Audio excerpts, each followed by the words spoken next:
Hello, everyone, and welcome back to another Prepper podcast. And welcome back to a guest that we've had before, backed by popular demand, the Urban Survivalist, or Urban Prepper UK is on your name tag, which is like very confusing for both of us. Yeah. How are you doing? I'm good, buddy. Yourself? Been busy? Yeah, not so bad. Yeah, keeping busy all the time. Yeah, tell me about it. Prepper Training lifestyle. hard, keeping busy. Yeah, It is a lifestyle, yeah. If you're not buying something, you're practicing with something, or you're blowing something up, or breaking something. I try not to blow things up if I can help it. Yeah. Well, we won't go into the explosive sides of things. We don't want to get all those black marks against things. Oh, absolutely, yeah. Everything we talk about on this podcast is theoretical. There we go. Absolutely. That's for you guys who are watching. Right. So you've come back on the show, which is great. So we're not going to interview you and give you all the why you a prepper questions because we already know it. And if you don't know it, you need to go back and look at the other podcasts. And for those new to meeting the Urban Survivalist, boom, there is his channel at the bottom there. It'll also be in the comments. So we're here to talk about defense, self-defense, home defense, everything defense related. And we'll start with the home defense side of things. I know your expertise is in the self-defense, so we'll leave the best to last.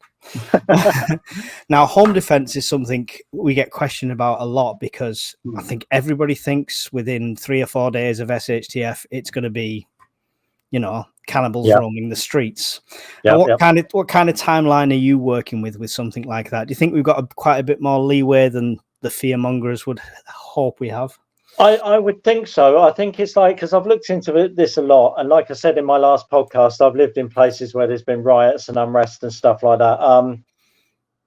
I think, to be honest, it's not going to happen immediately.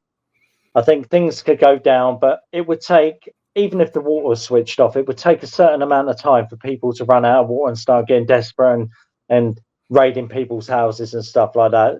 Yeah. I mean, you've probably got enough fluids in your house to keep you going for a week at least, but I would start saying towards three weeks, maybe. Right. We're talking in a really drastic situation, then people, I think, would be resorted to breaking into other people's houses, robbing people and stuff like that.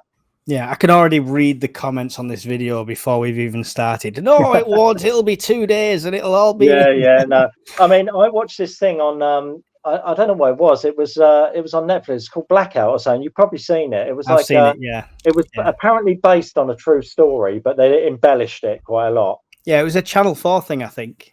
That's it, yeah. But they were saying literally, and it was like showing, and I actually quite liked it for the simple fact about how it was built up and how the neighbours started trying to get in with people and stuff like that. And he was cooking a barbecue in the garden, and they come and robbed him and broke into his house and stuff like that. But I think people are not as savage as people imagine until they're desperate.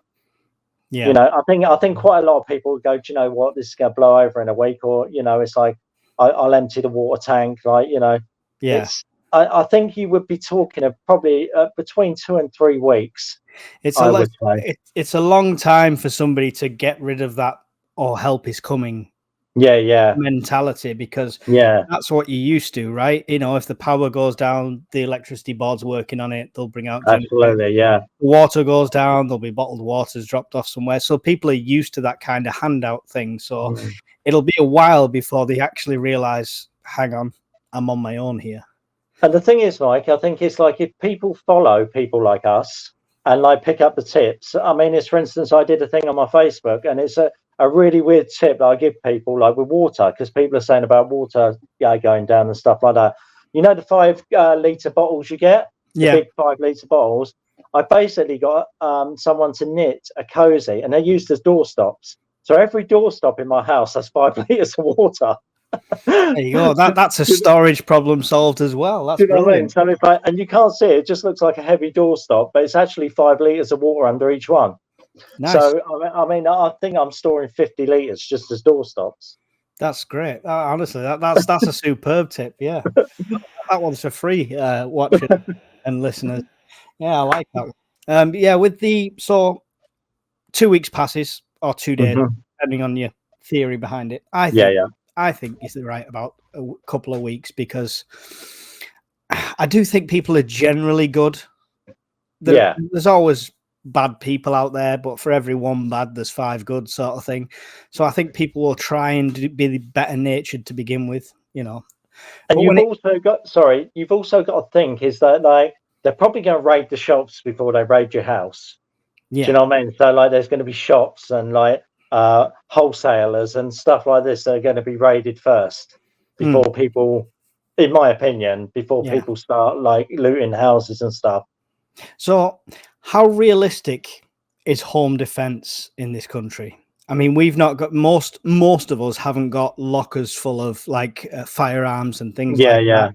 You know, they people do in this country. You can get firearms. Absolutely. I mean, I've been shooting. I've got pictures of me firing MP5s and Czech sniper rifles, and although I don't own them, obviously, but I think this is a big problem in the UK. Is like self-defense from the home, and I've been through this myself.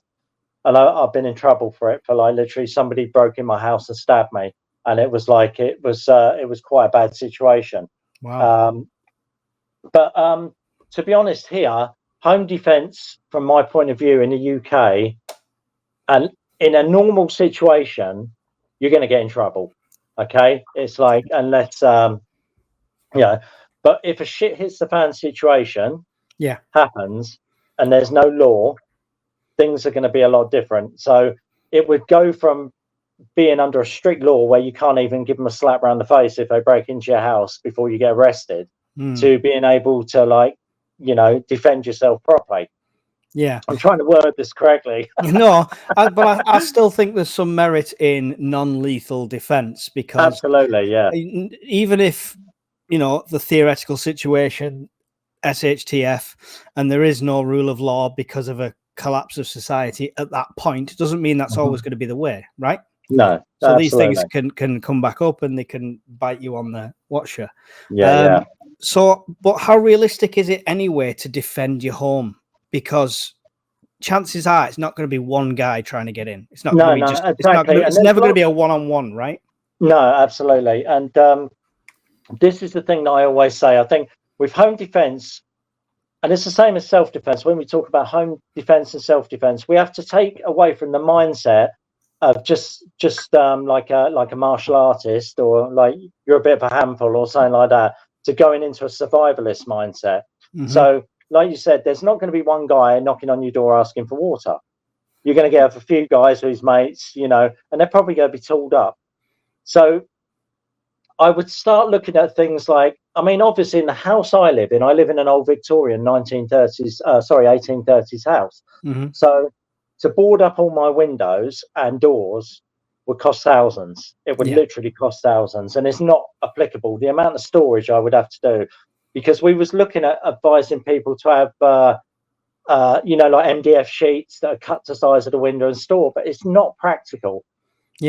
I was looking at the wooden shutters, because they became quite fashionable just to look like the inside the house.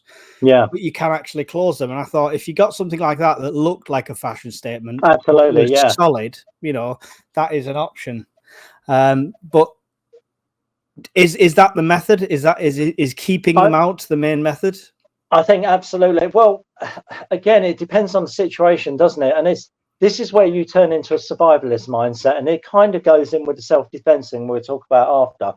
But I mean, what I started doing was, like, all my doors have glass in, so anything I do is going to be quite impractical to do.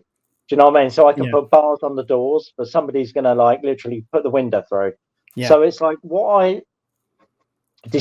we decided to do in my house is, like, we measured from door frame to door. And we put 2 bolts in there. So one in the door frame, one in the door. Get a piece of metal cut with a groove each side. Literally a thick piece of metal, probably 5 mil. So if anything happens, you slide it over, and it literally triples the strength of that door. And it doesn't take a lot. Like a very strong deadbolt, basically. Exactly. And literally, if you got a couple of them on each door, where people could gain entry, it's going to give you time. And we use it more than a defense system as an alert system. Yeah.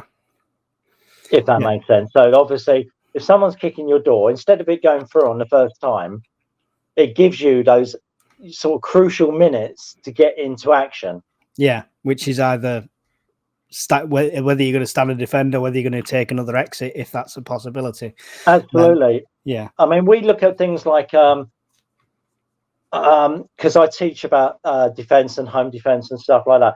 We look about funnel points and stuff like that in the house, and like, you know, so we have got, as you come in our front door, there's not much room for people to stand, but we've got a long hallway with a door that comes around the side. So literally, it's like if anyone come at the front door, we could sidewind them from the side. Yeah. Does that make sense? So like we have access. What I always say to people, if you actually got a home invasion or anything like that, go to the stairs and funnel it through. If someone's coming through, and so instead of 5 blokes steaming through, you've got one at a time, and it'll give you a better chance. Yeah, you've got a bit of leverage as well if you're above them. Absolutely, yeah. Upstairs, you know, it's more of a vantage point in that I way. mean, there's so many tricks, Mike. I mean, obviously, I don't want to go into too much and get you shut down, but there's a lot of tricks and tips that you can use for home defense in an extreme situation. How much merit do you put on the whole grey man kind of technique of making your house look like it's not appealing, you know, like it's already looted? Or again, it's a big job, isn't it? I mean, we thought before about putting the MDF, screwing it from the outside. The minute shit goes down, putting derelict in there on the signs on there and stuff like that. But again, it's a good option if you can afford to do that. I mean, especially with the price of timber nowadays or metal sheeting, it's not going to be cheap. Yeah, definitely. I think it depends on your property, doesn't it? I think if you live in a bungalow and there's only one entry point in, then it's worth doing that. Yeah. Well, if there's only one entry point in, there's only one exit out as well. That's exactly, yeah. But to a home like I've got, it's like literally I could board all the windows. I've got great big bay windows. You know, and again, you have to look at the other side, Mike. It's like if you're boarded in, what does it take to burn someone out? Yeah. And I've seen this a lot in Northern Ireland. It's like, you know, they board up the houses and that, and sheet metal their houses, and someone will chuck a petrol bomb through their letterbox. Yeah. You know, I just did a video the other day on the government guidance of prepare your home, of which doesn't talk about security at all. No, so I put a bit on the end, and on that you can see I've got a full metal cover around my letterbox that locks either side, so things can't come through. But even with stuff like that, there's only so much you can do, right? Because if somebody wants in, they're going to get in. Absolutely, I think that, and I think it don't matter what you do. You could put a razor wire at the back, and I learned this from foxes when I had chickens. And humans are apparently more intelligent than foxes, right? So it's like we had like we put barbed wire up, we put fences up, we put mesh, we literally dug concrete under the chickens, and they would try everything. They got through all the fencing, they couldn't get through the chickens, but over the period of time, they started digging under the concrete. So you started seeing, instead of the concrete getting smashed, they obviously, because they can't, they were digging under the concrete. So even the concrete was 3 inches thick, they would go under. So a human is literally going to come up, he's going to snap your barbed wire fence with a pair of clippers, he's got a sledgehammer, he's going to go straight through your back door or window. It's not hard to get into someone if you want to. Does this put a case in mind for living in more of an urban environment? Because if you're in a big country home in the middle of nowhere and people come across, you are literally the target. Exactly, yeah. But if you're in a row of terrace, there's a chance that they're not going to come to you, or you're going to know what's happening before it gets to you. That's a good point. Yeah, absolutely. I mean, I always thought about that. It's like these people that live in the country, because you see it during the war, and all these people, like in the French villages, in the houses, they were taken over by the Germans, and they literally took the house over. Yeah, you know, where the people in the urban areas were having to deal with bombs and stuff like that. But it's like it's a good point, because there's no one to help you. There's nowhere to run. Yeah, out in the sticks. Yeah. And like I say, it's all right if you're in a big American homestead and you've got 50 people armed, a militia looking after the place. But, you know, when it's Farmer John with his gun over here, he's still going to struggle to defend that, isn't he? Exactly. And you think he's only got a shotgun, it's probably 2 shots, 3 shots maximum.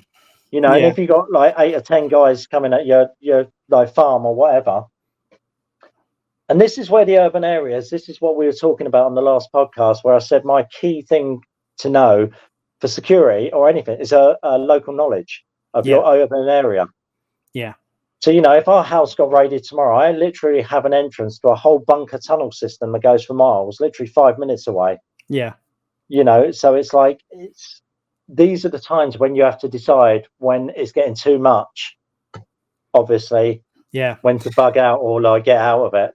Yeah, this is the thing. It's difficult, isn't it? Because it's finding that balance, because it's all right spending years of your life building up 3 years worth of food and water and every filter you can think of and every gadget you can think of. Yeah. But at the turn of a hat, you might have to only take what you can carry. Exactly, because, I mean, Lee said it best from the Bug Out Shop. He came on the podcast and we briefly touched on this, and he said everyone thinks they're Rambo. But when it's 10 guys coming in and you've got a crossbow, are you going to risk your family, or are you just going to get out there and let them have it? Yeah. I mean, it's right. It's right. But it's like at the end of the day, people are different. And people are different. It's like, obviously, I mean, I do a lot of YouTube. I do a lot of Facebook across the platforms. And the one thing I don't mention, or I tend not to mention, is the things I keep for self-defense. Yeah. You know, and a lot of people are different. And the people, the community, the people you know. Yeah. Does that make sense? So, I mean, you imagine if you live in your house and you live with, say, for instance, you've got 2 brothers and you've got a couple of teenage boys as kids or something like that. You've got your wife. Yeah. So what's that? 6 people. Yeah. You're best friends with the neighbours. Do you know what I mean? They've got 2 like hairy ass sons. So like there's now 10 of you. Yeah. You know, and this is, as I did in that book review on my last video about Selko Bergovic, and it was saying the people with the most family members and firepower in the urban areas were the ones that seem to get left alone. Of course, yeah. Strength in numbers. We've always said that. I mean, that's the benefit of any sort of mag, or just, like you say, a large family. Yeah. And we've already got communities like that all live together and stay close knit together. That will automatically form them kind of things. So yeah, it's a lot to think about with that. So barring, you know, having a weapons arsenal and, you know, Fort Knox on your front door, what it comes down to is 2 people against each other. And I've touched on a bit of, I did the MMA white collar, which I told you about, done a bit of boxing and stuff like that, but it's been a long time. Now it's one prep I've not really picked up. How essential do you think self-defense in that method's going to be in that situation? Is everyone just going to be tooled up and it's going to be who can swing hardest, or is something like that really going to help you? I think this is where you have to go from the mindset, like I say, of a martial artist to a survivalist. Okay. I'm a martial artist. I've been since I was 11. I used to do bare knuckle fighting and stuff like that. I know the streets well. But the problem is, it's not about how hard you are or like how well you can fight. It means nothing in a survival situation. Your first defense against anything like this is situational awareness. Yes. Because if you don't have situational awareness, you're knackered in the first place. You know, and I see so many people. There's 3 things. Again, it's situational awareness, profiling, and common sense. Yeah. You know, so obviously situational awareness is being aware of any situation you're in, the situation that's going on around you. You know, so if people are going from house to house, it's like, you know, use your common sense and either tuck down or get out. You know, or have a way to defend. You know, if it's coming to like, you got a couple of chances to come into your house and you've got 2 guys coming into your house and you're quite well trained, the chances are you might come off on top. Yeah. Do you know what I mean? But I think it's like, you need to use situation and also profiling, because if you've got 2 guys come through the house and they look like proper lemons, and you've had a bit of boxing experience, do you know what I mean? It's like, it's not going to take a lot to like deal with a couple of like people that are untrained. Yeah. if you're a good boxer or anything like that, you know. But so profiling and learning what people body language, how they hold themselves, their stature, their build is really important. You think conflict avoidance is key though? Absolutely. I mean, I always live by this. It's like, you know, he who learns to run away lives to fight another day. You know, and it's at the end of the day, if somebody comes and threatens me on the street in a shit hits the fan situation, I'll get a couple of guys, you know, come and try and rob my house, and they're a bit like tasty. What am I going to do? Am I just going to let it go? Yes, I am. Am I going to follow him around the corner and beat him with a baseball bat? Chances are, Possibly, that, you know, possibly.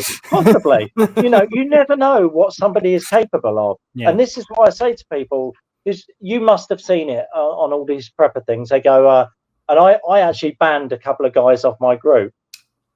There was two big fat northern guys, and they were going like literally when the shit hits the fan, we're gonna go and find old ladies and rob their houses.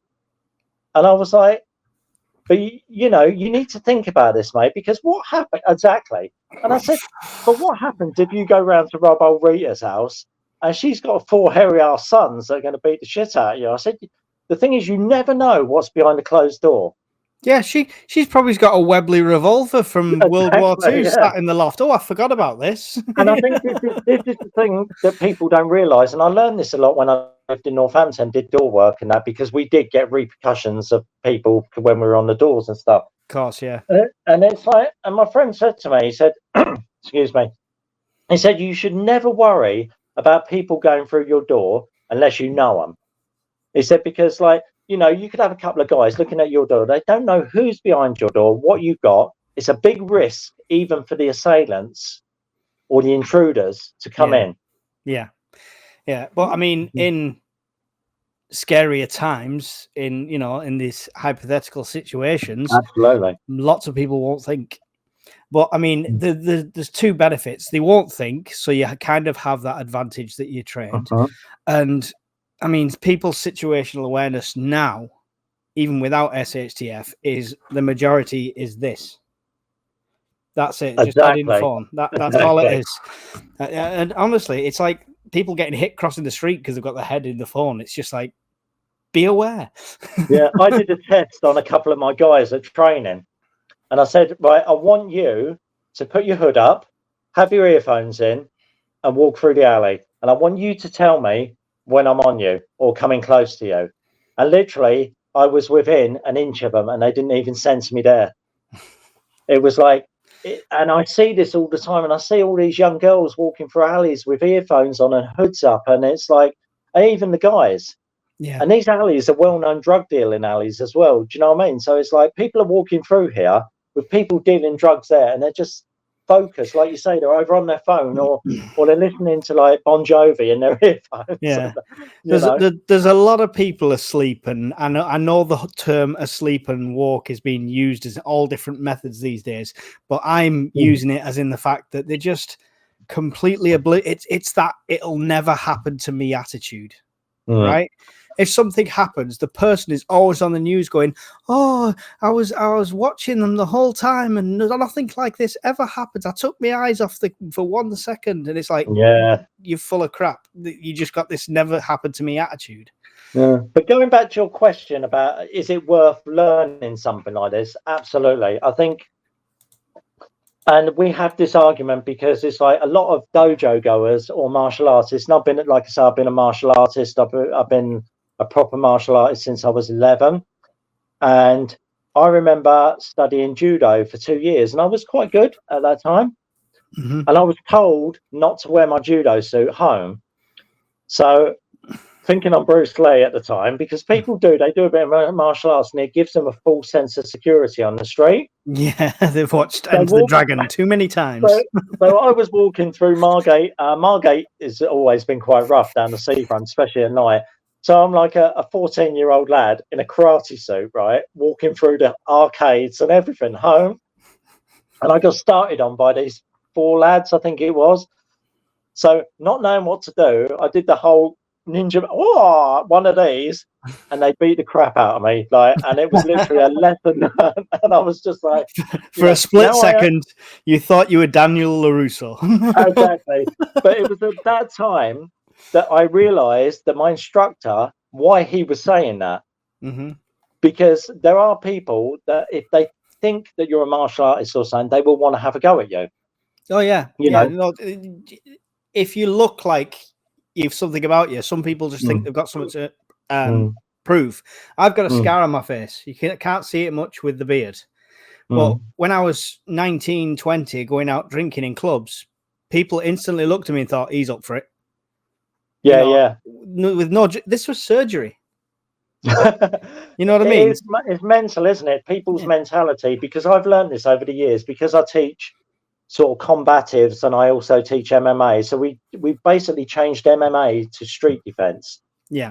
Excuse me. So we use striking, grappling, all this sort of thing. But, you know, it used to fascinate me when I'd go out with my friends, the amount of people that would pick a fight with me. And it was quite weird because I'm a 6 foot skinhead covered in tattoos, and they would pick on me to try and prove something. Do you know what I mean? And it's like, and most of the time they would come unstuck. Yeah. And it's like, you know, my brother, who was like 5'2", was probably the hardest out of the lot of us. You know, and nobody would even like say anything to him. It's really weird, people's perception of what is a danger and what isn't a danger, you know, with people. Like you said, with the scarf. Yeah, definitely. I mean, we've lived it. But so with stuff like this, we're going to have people watching here that's never thrown a punch in their life. Yeah. And till you've thrown that punch, until you've been hit and realize you're not made of glass, it can be a very scary thing. Absolutely. How realistic is it for them to start training? Like, and how long before they will see any sort of benefit? I would say, to be honest, because people always say to me, what is the best thing to learn as a beginner? And obviously it depends what's fashionable at the time on the news. And like, you know, it's like at the moment, Brazilian Jiu-Jitsu is quite fashionable. Okay, it's good. You know, is it street worthy? No. But all martial arts are not street worthy. When it comes down to it, you have to take away, like I said, the martial artist to the street fighter. It's totally different thing. Now, if I was given advice to anyone, I would definitely say start something. I would start boxing, because they would teach you how to punch correctly and accurately, and it will build your fitness. Yeah. And you'll also get used to getting a few dinks yourself. Yeah. So, like, you know, because I still get guys that are good boxers and they flinch every time a punch comes near them. Yeah. That takes a bit of time to get used to. But once you start learning, seriously, once you start doing a few weeks of boxing and you start learning how to punch and you start learning how to move and you've taken a couple of hits, your confidence starts to improve. Yeah. You know, so, and then you don't feel so fearful of being hit by someone. Especially if you say, for instance, you go in there and you're sparring Mark, who's 6'7" and 18 stone, right? You're going to get some little guy come and pick on you. You go, well, I've been used to getting hit by Mark, so I'm not bothered about this. I can probably take this, you know. Yeah. But you would have to incorporate that with some sort of grappling techniques. So I always say, if you want to become a basic all-round self-defense martial artist, do Muay Thai, which is Thai boxing, and judo. Yeah. Because you cover from striking, and obviously a lot of fights will end up in wrestling and stuff like that, and going down to the floor and knowing how to look after yourself and get out of these situations. Yeah. So it's I would probably say boxing and Muay Thai, or boxing and judo, or Muay Thai and judo as a good base to start. Yeah, because even if that's just buying you time, right? Judo, if you can get somebody to the floor and you're still standing, that's time to get away. That's a head start, as it were. We have a lot of people on the channel who are, you know, we're all getting a bit of grey in our beards, but they're getting older and stuff like that. And obviously they might not be able to go on. I mean, I did the first 30 minutes I ever did of Muay Thai, the circuit training alone, I nearly passed out. And I'd been doing football and I'd been doing boxing. It's another level. right? It is. It's different, isn't it? Altogether. So where would your advice stand with anyone who is either a lot older or less abled? Or, you know, we've got the disabled camper who's a prepper on the channel, and he's always talking about self-defense and stuff like that, looking at like the little handheld crossbows and things like that. What kind of, is there any sort of martial arts that would suit them? I mean, to be honest, my wife's disabled as well. So my wife tried martial arts, and again, she found it too difficult because of her problems. But this is what I was going to go back, because we will kind of shoot from self-defense to home defense to self-defense, because it kind of like marries in together. Yeah. So when I say to people like in this position, right, it depends on your mobility issues. Do you know what I mean? If you're in a wheelchair and you can't stand up, it's going to become difficult. So you're going to have to adapt. You know, if you can't use your limbs properly, it's going to become difficult. So when I was asked about this on my YouTube, and obviously I say things theoretically and carefully, okay? Because do I have any weapons for home defense in my home? No, I don't. Right? Do I like a game of baseball with the kids? Yes, I do. So I've got a baseball bat with a glove and a ball, because we like to play baseball. You know, do I have any weapons for home defense? No, I don't. But does my wife like crossbow shooting in the garden because she's not very mobile? Absolutely. She loves that. And bow and arrow shooting. You know, it's all these things that are able to be used for pastime. So I think I would advise people to learn bow shooting. I know plenty of people that are in wheelchairs that can do bow shooting. Yeah. Get a target in the garden, you know, and just learn these skills. I'm not saying for self-defense. I'm saying to learn these skills and know how to use these things. Yeah. You know, so you can set up a target in the garden and have things like that.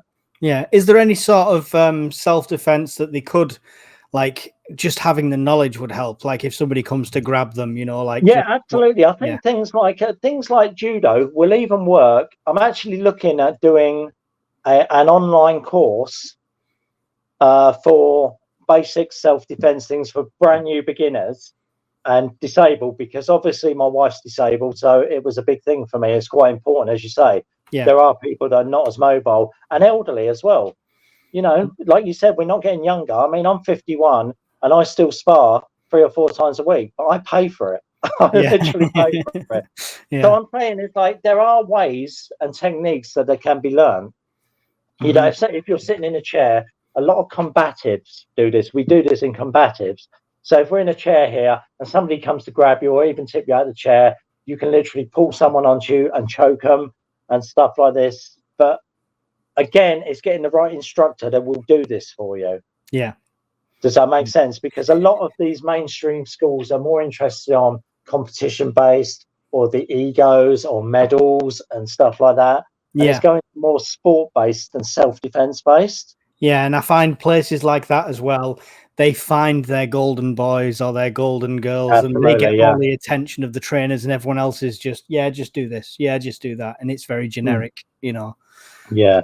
But we're not all generic, are we? We're all individuals and we're all different. Yeah, everyone learns at their own pace and everyone has their own abilities. That's kind of the reason I brought that up, sort of thing. So, I mean, okay, so I am physically able, ish, you know. I wasn't Sunday morning after my Saturday night birthday celebrations, but generally I am. But if I've had no training whatsoever, I've not done boxing, I've not done anything like that. How long? I mean, I know you said Muay Thai and judo and the stuff like and do boxing, but I mean, some people think we've got a year to be ready. Some people think we've got weeks to be ready. Is it realistic to take this on, and how long would you need for it to be any use? Because somebody hardly trained could be more dangerous to themselves, right? Absolutely, yeah. And we see this a lot in the classes that I do and classes I've been to. You get the novice that's untrained that goes mental. Yeah. And literally he can hurt people or he can hurt himself. Yeah. So I would suggest, first of all, getting together a basic fitness regime. Because, and I'm talking basic.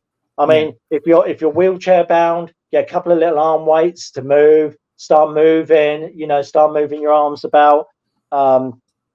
If you're able-bodied, what I like to do for new people is I say, go home and you've got your stairs. So lean against the stairs and do press-ups against the stairs. Yeah. Go up the whole flight of stairs and go up again. Keep going up and down stairs. Every day, just do one flight of stairs. Everyone should be experts at this after lockdown. Yeah, Your exactly, house turned into a gym. So the first of all, get basic mobility and fitness. So even if you've got a running machine or, you're jumping on the spot, as long as you're getting moving, you're getting that blood flowing, then look at something like combatives. Because combatives won't take you long. It's not going to win you a boxing championship, or you're never going to be a prize fighter or anything like that. But it's going to keep you the basics of what you need in a short amount of time. Yeah. So I think combatives, I did a women's self-defense course, and it was like literally over 3 weeks, and they trained, I think it was 4 hours a week. So 12 hours. And they were able to literally take an attacker down to the floor and run away. Yeah. Which is all you need. Unless you're a psychopath, of course. All you need to do is get them down, keep them safe, go. Yeah. So what are people looking for? Because obviously you say these mainstream schools. How do you know who to go for, what to avoid, so you don't accidentally sign up for boxercise at the gym group? I mean, the thing is stay away from the big mainstream gyms. I think if you could go to a little backstreet boxing gym, they will teach you. And it's really weird, because if you go into these mainstream dojos and stuff like that, you got a really pretty bloke who's built like he's been a bodybuilder all his life, obviously got loads of money. There's hundreds of people on the mats, right? And you don't get a lot of time, you don't get a lot of attention, you don't learn a lot because there's too many people. One of these backstreet boxing gyms, you'll get an old boy, usually an old boy who's hard as nails, who will tell you exactly how it is and how to defend yourself. Yeah. And the same as combatives. Small Krav Maga classes, people knock Krav Maga.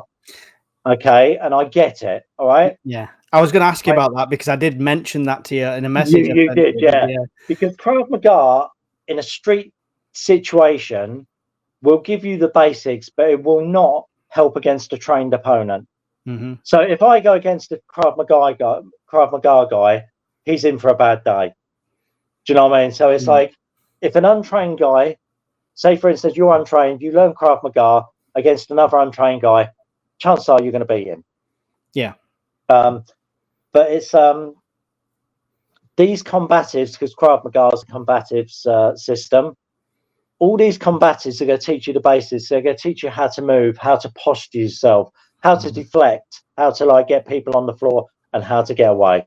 Yeah. So things like that are quite easy, and they're pretty cheap compared to things like Brazilian Jiu-Jitsu. And so is combatives a type of lesson you can search for? You can Google that as yeah. If you go on, I mean, we do this, and like I say, I will be doing a combatives online school eventually. Yeah.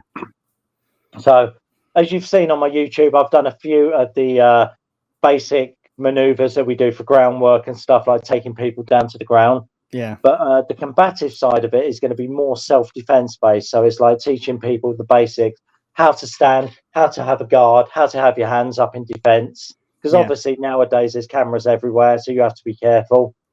And I think combatives would be your best bet as a new person to start. Yeah. Excellent. So basically go to your own body and your own ability and start small. But the main key is, Mike, is avoidance, like you said. I mean, the first lessons, if you come into my gym, the first lesson you will learn is situational awareness.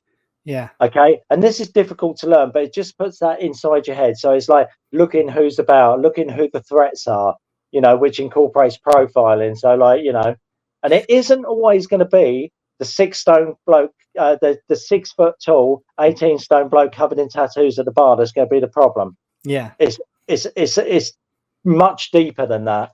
Yeah. I found it's usually the jumped up little guy running his mouth. Yeah, we don't stereotype.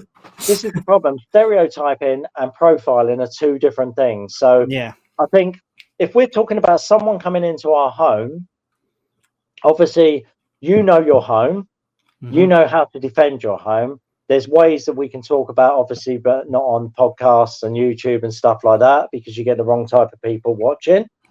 But literally, home defense will be down to your mindset. Again, not to fear.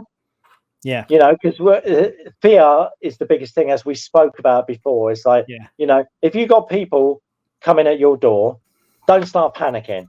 Don't start panicking. Have an action plan. So, you know, it's like, for instance, hypothetically, you got people at your door, they're armed, you know, literally, you could go up the top window. There's lots of things you can drop from a top window that will upset someone. You know, so it's like, know your house, know your defense, know your exits as well. Yeah. You know, for home defense. And I think if you incorporate self-defense with that, know how to do basic striking, how to basic move, or if not, learn to run. You know, there's no heroes in this. Yeah. So, two things. I've just made a note, so I didn't forget. Do you teach, obviously you teach situational awareness. Is there a way to teach, or is there help with de-escalation? Yeah, absolutely. We do that a lot. I mean, literally, it's quite difficult to explain online, but what we do is the first thing I put sort of clues in your head. When we're talking about situational awareness, is there anything out of the ordinary? Is there anybody out of the ordinary? Is there anybody that looks suspicious? Is anybody hanging around? Is anybody loitering? It's not even the way they're dressed, you know, because I know plenty of like what you call chavvy lads. I think my son's one of them. Baseball caps and hoodies and stuff like that. You know, they could be talking to their mates and they could be really nice guys. Yeah. You know, it's but there's clues. It's looking for things outside the box. So, for instance, if you go out and there's been a car parked opposite your house, right? Just take a note of that car. You don't have to sit there watching him and be all paranoid. Take a note of that car. You come back, the guy's still in the car looking at your house. Now that is probably something to be a bit suspicious about. Why is he sitting there looking at my house for 5 hours in his car? Yeah. You know, I think you have to be kind of like, with situational awareness, it's something you pick up with experience. Yeah, read body language as well. Yeah, so it's reading body languages and basically, I mean, in the old days, it used to be pubs, didn't there? We used to go to the pub, and you'd always get a guy who you knew was trained well, because he'd have his, he'd never have his back to the door. He'd be looking at his exits, quite military in style. You know, so it's like they teach it you as soon as you join. Like one of the first orientation videos you watch. I mean, I don't know if it's changed now, but like like 10, 20 years ago, the first video you watched was like be on watch when you go out drinking and stuff like this. And they literally teach you that, you know. Yeah, it's good skills to have. I mean, the pub culture is not so big nowadays as it used to be. You know, it's and obviously there's cameras everywhere. So violence, even though violence still goes on, I don't think it's as bad as when we were younger, because there were no cameras about. Yeah, it's more people that just lose it because too many people know how watched we are as a nation and the consequences that come. So if you've got a rational thought in your head, usually you won't do something there and then. Exactly. So with the fear, one last fear people watching may have, which I find with the gym, when I was doing the fitness channel, when I was helping people with the diets, it's the fear of starting. How do they get over the fear of stepping over that threshold and doing it for the first time? I think you have to set yourself a time. So you go like, you know, next week, I'm going to do this, you know, and you build yourself up to it. I mean, when I got back to judo, excuse me, I've been out of judo for 10 years and I've done different martial arts and stuff like that, and a lot of combatives and stuff. Now, judo is quite rough to get into. So I had to build myself up to go back into that because I knew it was going to be hard on me. So basically what I started doing in the run up to it, I researched it first. Have a look at it. Watch people doing whatever it is you want to do. Yeah. Start looking at what fitness is needed, what movement is needed. Start doing some stretching. You know, because what will happen is if you go in there and you're totally green, you'll go in there and it will be a shock to the system, because you'll just be standing there like that, frozen, and people will be throwing you or moving you. So don't fear it. Just if you want to do something, for instance, if you want to do karate, have a look at videos on karate, watch people doing karate, and know what to expect from the environment. Know what to expect, and start, like, maybe get yourself a little online thing. You know, you can buy books or something. Just have a little mess about in your house. This is what I used to do when I started karate when I was younger. I had a little book, and it was karate, and I was standing there like this, doing all these moves, and and when I went to karate, he said, "Oh, like, basics of it," and I'm just like, "Well, no, I read it in a book." Yeah, I mean, if it translates over, my advice to people used to be similar sort of thing, like, do a bit of weights in your home. If you want to go to the gym for the first time, if you take some, go with somebody. Do it as a joint activity with somebody from your family, because you kind of like push each other to do that as well. Because it is confidence, isn't it? Yeah. And the other thing is, don't worry. You're not the only person there that hasn't got a clue what they're doing. You're not going to be a minority. There's going to be people there that are just as like new to this, just as green. So everyone's got to start somewhere. That was, I was a beginner once, right? Okay, I've been doing martial arts, mixed martial arts for, I'm 51, so I was about 10, 11, so 40 years. I was a starter. I got beat up. I was struggling. I was unfit. I was fat. My nickname used to be Donut, right? So I've had all this, right? It's like, and I've got through it. And I remember at judo, I got beat, and I kept going back for about a year. I couldn't win anyone, and then I just clicked. It clicked. Everything started clicking into place, and I become good.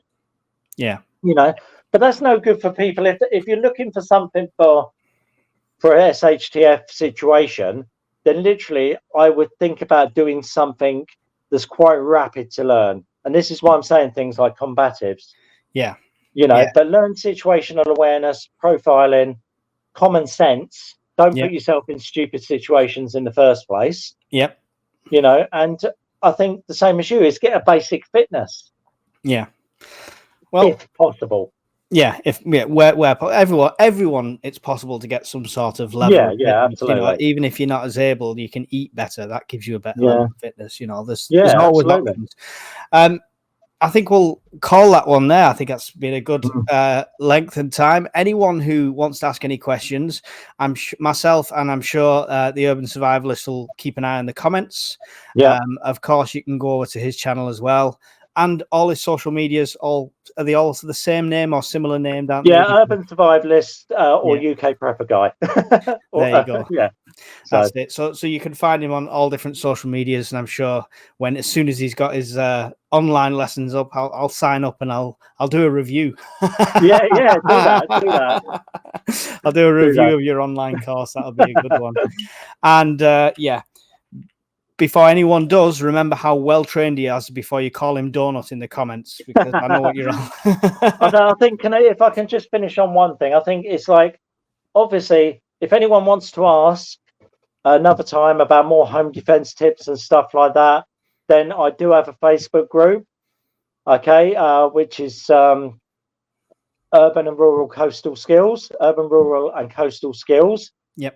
Which we do put a lot of tips up on there if you are on there. So I'll get that link off you. I'll pop it in the description section so everyone can click on it as well. Good. Okay.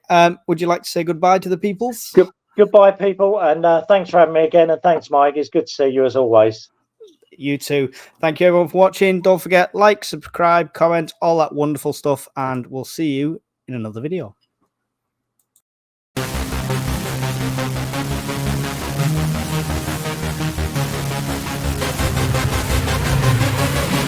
Yeah.